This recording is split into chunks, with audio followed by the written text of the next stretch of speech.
Habits that are going to keep you poor, that is what we're going to be talking about in this video today, guys. As I mentioned before, habits are extremely important. They're actually going to shape what your life's going to look like in the future. And if you really don't take control of your habits and build good habits, they're going to take control of you in a big way. Believe it or not, more than 40% of the decisions you make in everyday life aren't actually decisions. They're habits. Guys, they're habits. They're not decisions, they're habits, because you're just in the habit of doing them. You feel like you have to do them. Now, it can take a long time to build a habit. This isn't something that's going to happen overnight by any means. On average, it can take a person from 18 days to 254 days to actually build a new habit. Me personally, it takes about 30 to 60 days. 60 days if it's something that I'm kind of struggling with a little bit, but generally it's usually 30 days. Even with this YouTube channel, it took me about 30 days to get in the habit of editing all the time, working on scripts, coming up with video ideas, all of those things. But now, I wake up in the morning and I do a little bit of reading, whether it's a newsletter, maybe a 10K or some sort of book, and then I just start working on a YouTube video, or maybe it's some other business venture I'm exploring. But the thing is, I built a habit and it just took me 30 days of consistent work. Hope you guys enjoyed this video. As always, I'm gonna drop some gems in this video for you guys. Make sure you're hitting that thumbs up button. As always, I appreciate every single one of you that are part of the thumbs up gang. And don't forget to subscribe to the channel. We've got some more videos coming. Disclaimer, win stock analysis video coming in a couple of days. I'm very excited about that. They are reporting earnings on Friday. The video should be out sometime on Friday before their earnings come out, okay? So watch that win stock analysis video coming, all right, guys? Let me start off by saying if you have one of these habits, it's not a bad thing. If it's something that makes you happy, there's nothing wrong with that by any means. But every habit scaled exponentially can be bad in some sort of way. Like, for example, Elon Musk, if you're someone like him who can just grind 24/7, work 22 out of 24 hours a day, I don't even know how he does that. I don't even want to get into that. But even if you do that, you might look at that and you're like, I wish I was like that. But it could have the negative effect of maybe your family feels neglected because you're always working and not spending any time with them. So really any habit can be bad in some sort of way if you're doing it too much. The first habit we're going to talk about on this list is watching too much Netflix or some sort of streaming service. And there's nothing wrong with this if you want to do this, say, at the end of the night to wind down, or maybe you want to watch a movie on the weekend. There's nothing wrong with this. I watch Netflix sometimes, and I used to watch a lot more in the past. And believe me, this was a very bad habit of mine for a very long time. I used to have competitions with myself about how many Netflix episodes I could watch in a day. I would constantly, every day, try to watch like 8 to 10 episodes of whatever show I was watching, whether it was Dexter or Sons of Anarchy. I would always try to watch as many episodes as I could in a day. And ultimately, I realized it just wasn't the best thing for me and it was really limiting my productivity. Say you're watching Netflix for 10 hours a day. How is that really gonna further your life in the big picture? How is that really gonna further your life? Say you could spend that time maybe learning a new skill or working on some sort of business venture or a side hustle, or maybe it's applying for a job. But instead, you're just watching Netflix all day, every day. Even if you just took 1/5 of that 2 hours, or excuse me, 1/5 of those 10 hours. So you took 2 hours away from that 10 hours every day. That's 10 hours a week, if you do it, say 5 days a week, that is, that you could put towards something else that's probably gonna further you in life in a big way. So what I try to do to break this Netflix bad habit is I really try to focus on producing as opposed to consuming. And a lot of billionaires actually have this habit, and I feel like it's a really great habit to get into. So say instead of watching Netflix for 2 to 3 hours a night before you go to bed, what I would do is I would take out the laptop and maybe I would try to read something educational, something that's gonna benefit me further in life. Or maybe I just edit a video, or I work on a video in some sort of way, or maybe I work on some sort of other business venture. And granted, there are times, and most days actually, there is that 30-minute to 45-minute period at the end of the night. I do watch something on YouTube. Granted, it is usually something educational, but the thing is 30 to 45 minutes of maybe entertainment is a lot less than 2 to 3 hours, 3 to 4 hours, 5 to 6 hours, however long you guys are sitting on the couch watching Netflix. Even if you take the productivity aspect out of it, Netflix really just isn't that great for your health overall. More of an indirect way, but it can cause diabetes, it can cause blood clots, bowel cancer, mainly just from the lack of exercise, I feel like, but as a whole, your health and productivity are just really limited by watching too much of it. Second habit we're gonna get into in this video that's gonna keep you poor is living above your means. So only about 40% of Americans in the United States can afford a $1,000 emergency. And actually on top of that, about 80% are living paycheck to paycheck. Now keep in mind, people can live above their means in a few different ways. One of the ways they can do that is kind of like the big way, which is kind of like they have this $500,000 house, they have this new Tesla, but they only make $40,000 a year and they definitely can't afford it. So we'll start with the car payment. A good rule of thumb is to only have your car payment be no more than 10% of your income. Ideally, I would say to try to shoot more towards 5% of your income, but obviously a car is a really big purchase. You don't want to buy a car that you're going to drive off a lot, it's going to die within 30 minutes. So if it's between 5% in 30 minutes or 10% in 5 or 10 years, obviously pay the 10%. But what you can do here, and it was what I do, and a lot of people do, is buy the older model of a car. So in other words, don't be afraid to buy a used car. And I do this with other things too, like iPhones, for example. Instead of buying the iPhone 12 that just came out, I'll buy the iPhone XR. Maybe you can get it on eBay or from someone else, like some sort of secondhand if there's nothing wrong with it. And what's gonna happen, it's gonna be a lot cheaper, and it's gonna be really similar to the newest model because the features aren't gonna be that different. And you can do the same thing with cars. So say you wanna buy a 2020 Honda Accord, instead of buying a 2020 Honda Accord, maybe buy a 2018 Honda Accord because nothing's gonna be overly different between the two. And you're gonna pay a much cheaper price for the 2018 Honda Accord. As for your mortgage, a good general rule of thumb is to keep it under 30%. I would suggest keeping it close to 25 or even ideally 20% if you could.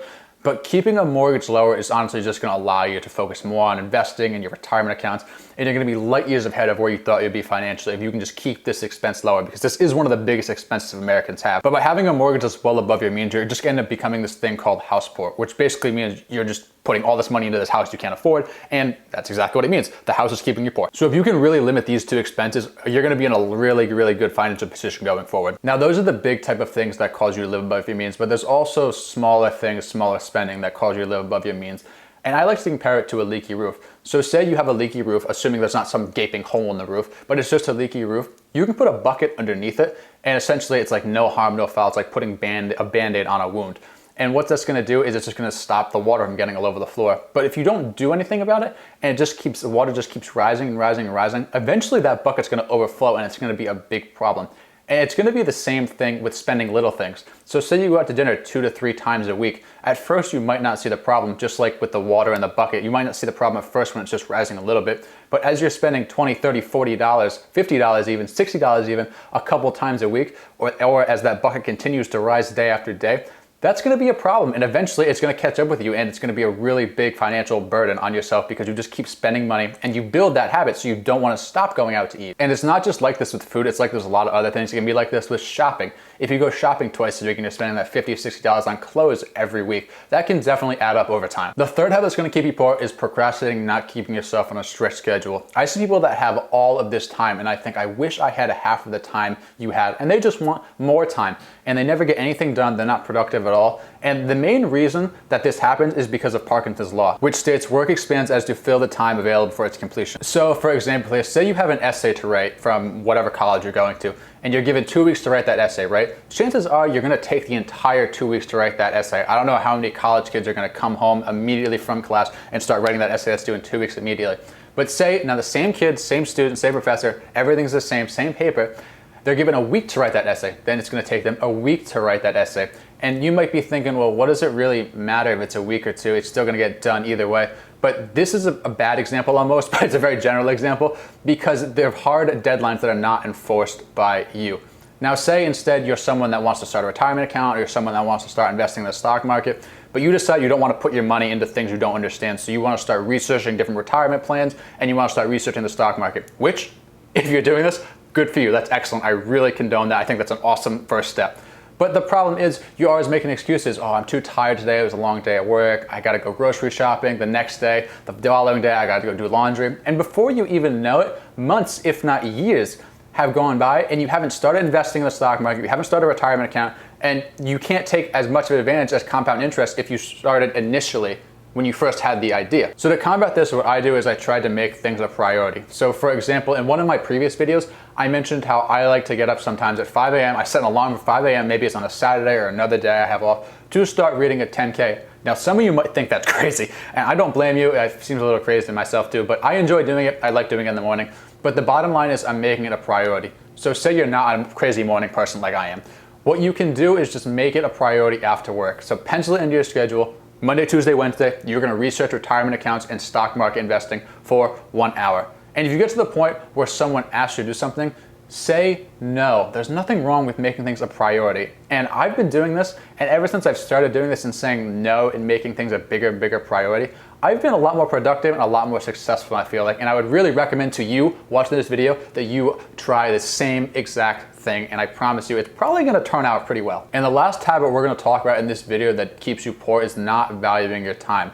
Some people look at finances as the most valuable asset you can have, like money. It's so valuable, there's nothing that can be more valuable than that. Some people look at material possessions as the most valuable thing you can have. They want to have a big house, they want to have all these knickknacks, all these different things. I don't even look at time as a valuable asset. I really don't. I look at it as an invaluable asset because it's the one thing in this world you can never, ever get back. Ever. So say, for example, you lose millions of dollars, you go into bankruptcy. You can get that back if you're smart about it. It might take a little while, but you can absolutely get it back. Say your house gets foreclosed. You can get another house. You can get that house back. You can get it back. If you lose 10 years of your life, you can never, ever get it back, ever.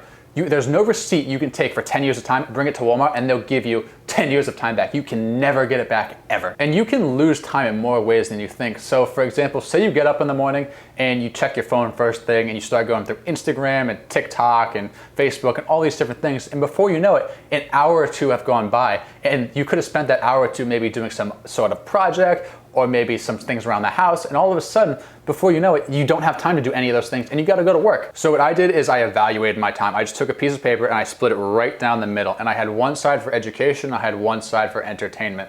And obviously there's things that you're just gonna have to do. Like you can't put them in one of those categories like laundry or grocery shopping or just adulting things that you're gonna have to do.